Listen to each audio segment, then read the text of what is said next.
नमस्कार। Next 9 news देख रहे हैं आप। मैं हूं आपके साथ प्रांशु राठौर।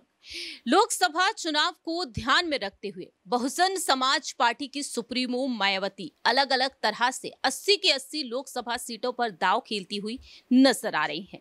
अब तक बहुजन समाज पार्टी की तरफ से उम्मीदवारों की कई लिस्ट जारी की जा चुकी है। इस बीच अब मायावती ने एक और बड़ा दांव खेल दिया है। आपको जानकारी दे दें कि न सिर्फ समाजवादी पार्टी, कांग्रेस, भारतीय जनता पार्टी के चुनौती दे रही है, बल्कि अन्य राजनीतिक दलों को भी। आपको बता दें कि अब कुंडा से विधायक रघुराज प्रताप सिंह उर्फ राजा भैया को भी उन्होंने एक बड़ी चुनौती दे दी है। दरअसल आपको बता दें कि राजा भैया के गढ़ प्रतापगढ़ में भी अब उन्होंने अपने उम्मीदवार को उतार दिया है।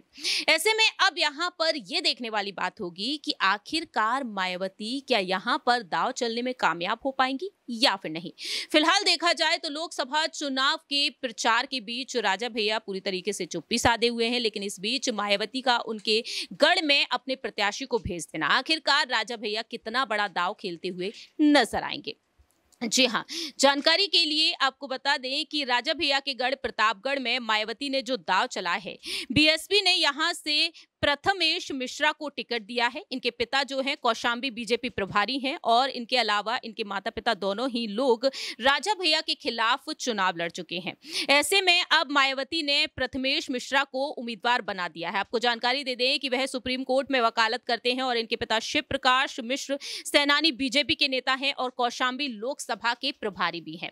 ऐसे में मायावती ने अब प्रथमेश पर बड़ा दांव खेल दिया है।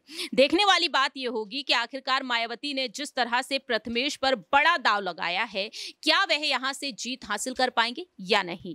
इस पर परिजनों ने कहा है कि उनका बेटा स्वतंत्र है, हम बीजेपी के लिए कार्य कर रहे थे और करते रहेंगे, क्योंकि बसपा में प्रथमेश इस वक्त हैं और ऐसे में राजा भैया के गढ़ में उतरकर वह चुनाव लड़ते हुए नजर आएंगे। मालूम हो कि प्रथमेश के जो पिता हैं शिव प्रकाश मिश्र सेनानी कुंडा विधानसभा से बाहुबली विधायक रघुराज प्रताप सिंह उर्फ राजा भैया के खिलाफ बीएसपी की टिकट 2007 और 2012 में चुनाव लड़ चुके हैं और 2004 में बीएसपी से प्रतापगढ़ लोकसभा से ताल भी ठोक चुके हैं और तीनों ही चुनाव में हार का सामना करना पड़ा है और इसके बाद वह बीजेपी में शामिल हो गए। लेकिन अब यहां पर यह देखना होगा क्या प्रथमेश राजा भैया के गढ़ प्रतापगढ़ में एक जीत हासिल करते हुए नजर आ सकते हैं या फिर नहीं। आपको जानकारी दे दें कि अभी लोकसभा चुनाव में पहले और दूसरे चरण के लिए मतदान की प्रक्रिया संपन्न हुई है और ऐसे में उत्तर प्रदेश की कुछ ही सीटों पर मतदान हो पाए हैं। बाकी के 5 चरण बचते हैं। अब यही देखना होगा कि इन 5 चरणों पर मतदान हो पाते हैं। जब मतदान होंगे तो आखिरकार यहां से इस सीट से